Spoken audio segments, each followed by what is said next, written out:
டிவின்னு பார்த்தீங்கன்னா நம்ம 10x10 பண்ணியிருக்கோம். Full and full panelling sheet பண்ணி பின்னாடி வந்து பேக்ரவுண்ட் ஒரு டார்க் கலர் கொடுத்து, ஏன்னா அப்போ தான் நம்ம ஒயிட்டு அந்த பூஜாக்கு வந்து நம்ம உட்டன் தீம் கொண்டு வரனால அந்தந்த கலர் காம்பினேஷன் கொடுத்துருக்கோம். ஓகேங்களா, இது வந்து ஹைலைட்டாக காமிக்கிறதுக்கு வேண்டி நம்ம கொடுத்துருக்கோம். பாருங்கள், ஒரு கார்வின் டிசைன்ஸ் கொடுத்து அழகாக பீக்கக் ஃபெதர் மாதிரி ஒரு டிசைன்ஸ் கொடுத்து கீழே தாமரை, மேலே வந்து ஹோம் டிசைனில் கொடுத்துருக்கோம் பாருங்கள். அது அதே மாதிரி ப்ராஸ்டில் நாப்ஸ் கொடுத்துருக்கோம் பாருங்கள்.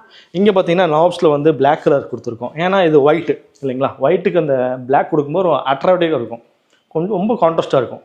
அந்த மாதிரி தான் கலர்ஸ் பண்ணியிருக்கோம். ஓகேங்களா, ஏன்னா சார் வந்து பார்த்தீங்கன்னா ஏன்னா 2 பக்கமுமே பெட்ரூம் இருக்குதுங்க. ஓகேங்களா, இந்த ஒர்க்கை எதுவுமே பண்ண முடியாது. ஏன்னா ரொம்ப டெப்த்துக்கு கொண்டு வந்து பண்ணோம்னா டிஸ்டர்பன்ஸ் ஆகும் உள்ளே போயிட்டு வர்றதுக்கு. ஸோ அதனால தான் கொஞ்சம் இன்பில்டாக இந்த இடத்துக்கு என்ன பண்ண முடியுமோ நம்ம பண்ணியிருக்கோம். ரைட் சைடில் ஷோகேஸ் வைக்கணும்னு சொன்னாங்க, ஃபோட்டோ வைக்கணும்னு சொல்லியிருந்தாங்க. அதனால ஃபோட்டோ வைக்கிற ஷோகேஸ் கொடுத்துருக்கோம். லெஃப்ட் சைடில் பூஜா பண்ணியிருக்கோம் பாருங்கள். சென்டரில்